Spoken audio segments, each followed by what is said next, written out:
Hello, brothers and sisters. I'm so tired, man. I need to take a nap today, man. I'm freaking tired.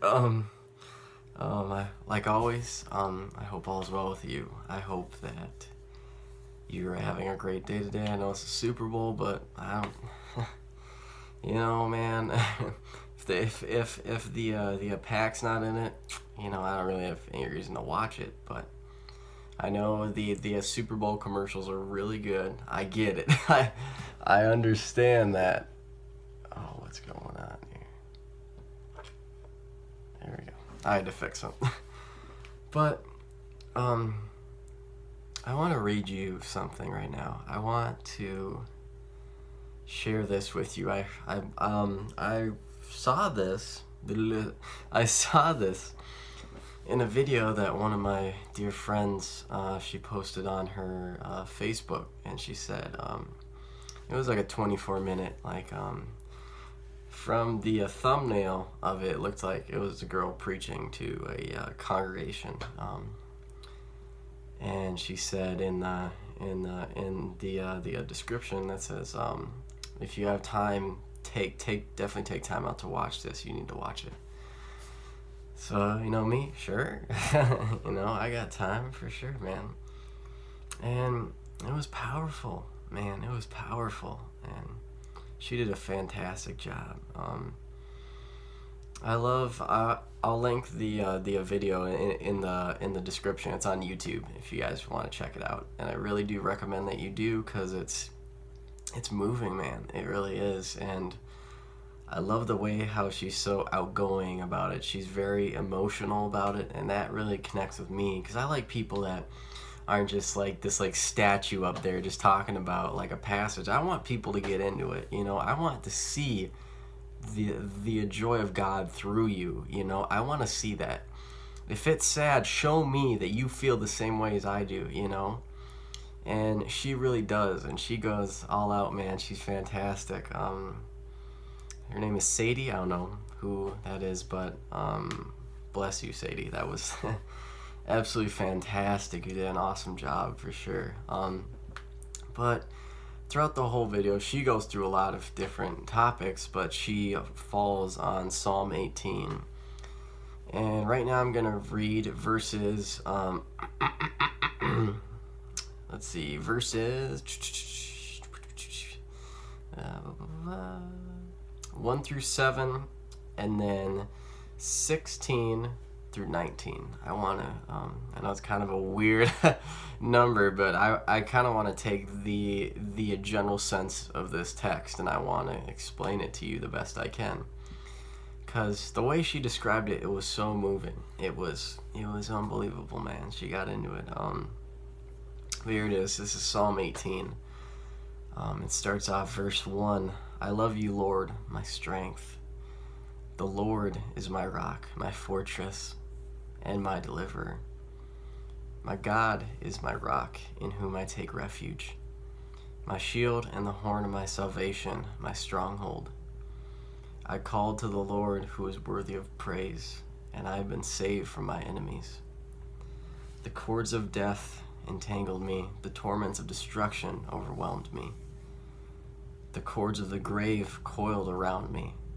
The snares of death confronted me. In my distress, I called to the Lord. I cried to my God for help. From his temple, he heard my voice. My cry came before him into his ears. The earth trembled and quaked, and the foundations of the mountain shook. And they trembled because he was angry. Now we're going to move to verse 16. He reached down from on high and took hold of me. He drew me out of deep waters. He rescued me from my powerful enemy, from my foes who were too strong for me. They confronted me in my day of my disaster, but the Lord was my support. He brought me out into a spacious place. He rescued me because he delighted in me. That's powerful, man. That's absolutely powerful. We can take a lot from this passage. I know I can. There's times where our back's against the wall. You think this is it. This is the end. This is what. How do I get past this? It's too big. I can't tackle this. And just like David, he was in the same spot. He said, "I need your help, Lord. I need it. I don't know what to do. I cannot defeat my enemy. They're too strong for me. I can't do it."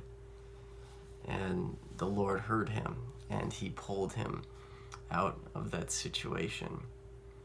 And he pulled him out of deep waters. I love that. And he rescued him. And even though the enemy was too powerful for him, God overtook that. And we come back to this a lot. And you might say, Jake, there's points where I do talk to God very often, but I don't feel that he gets it, like I don't see him. Like you could be physically see or see him, and my response to that would be God is always here, just because we don't get a blatant sign in front of our face saying this is what you need to do doesn't mean that he didn't try to communicate with you.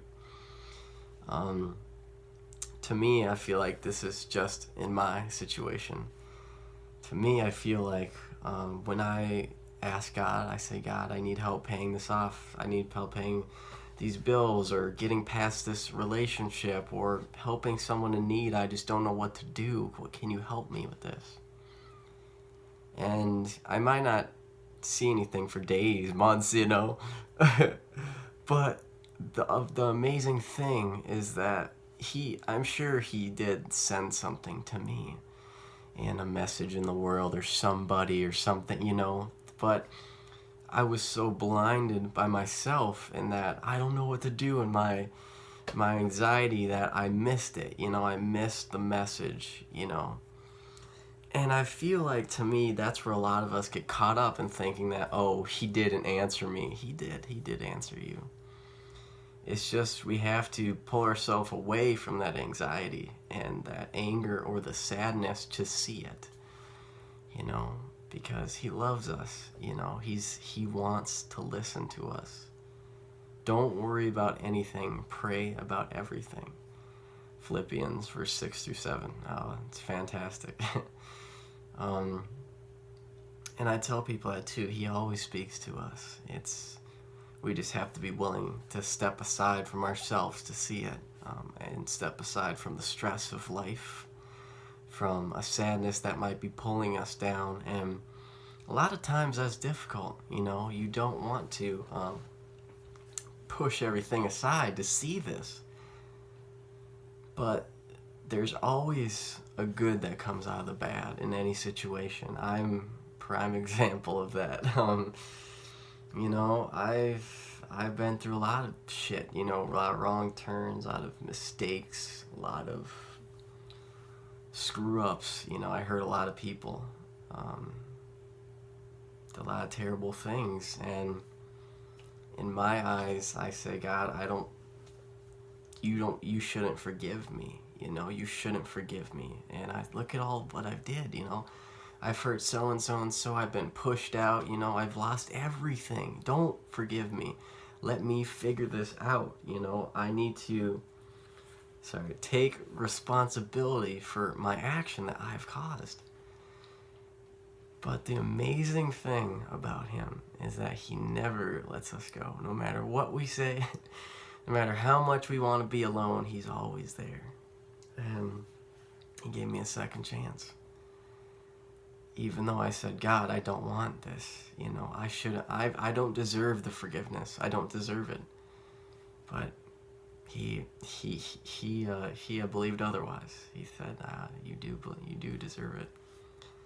And that's where I have a strong passion in helping others see that, because I was talking to a pastor at my mom's church, and it was fantastic. It was such a great conversation I had with him.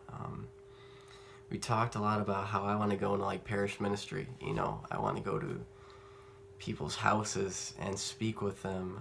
People that are on passing away, you know, or getting to that point. I want to be there for those people. I want to show them kindness. I want to show them care, because I want to make whatever transition they're going through as easy as physically possible, so that life does not overwhelm them and that they think this is the end. It's not the end, you know. This is never the end. You know, and I want to be that person in someone's life, because I told him the reason I want to give other people second chances and how I love listening to people and helping them with problems is because I was given that second chance when I said no, I don't deserve it. And where I'm at now and what reward was given to me is overwhelming. I still don't fully comprehend, you know. And I want to be that person to someone else. I want to spread that as far as I can. You know, I want to dig people out of those deep waters, or that pit that you think you can never get out of. I'll help you out, you know. And I told him, whenever I'm speaking to someone or I'm listening, I usually listen a lot. I like to take everything in as I possibly can and then speak very little, you know, because it isn't about me.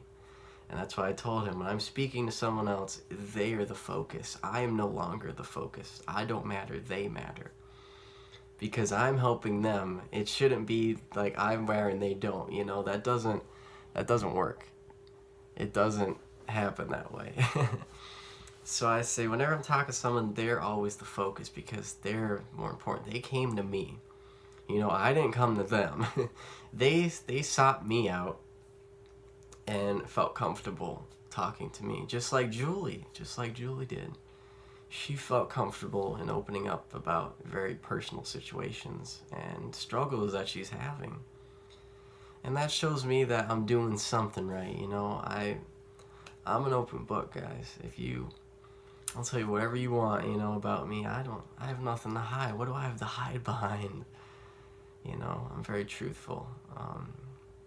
I'll be very honest with you about anything, and I love listening to people and their problems. I like helping those people out, and I'm very patient, you know. If our talk lasts 3 hours, that's fine with me, you know.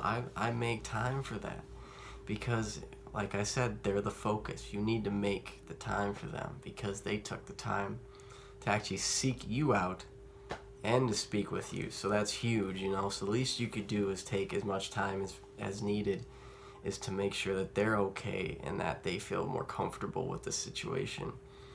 And maybe it's like Julie and I are gonna have tea again sometime, and that's good, you know. It's just like a constant thing. I don't mind, you know. I'm blessed from that. So but yeah, I just wanted to share that psalm with you, and I'll be posting stuff like this on my Facebook a lot, because I have these daily scripture readings or gospel readings that are always in my notifications. I get notifications, and I'm gonna post that so people see it, so they can have this daily devotion, you know, and they can read that and reflect on that throughout the day, and then they can say, oh, that makes sense. This happened, you know, this happened recently. But peace and love, guys. I hope you all have a great day. If you're watching the Super Bowl, good luck to whoever team you're rooting for, man. I don't choose sides. It's a tough shot for me, but I'll speak to you guys soon. I love you all very, very much.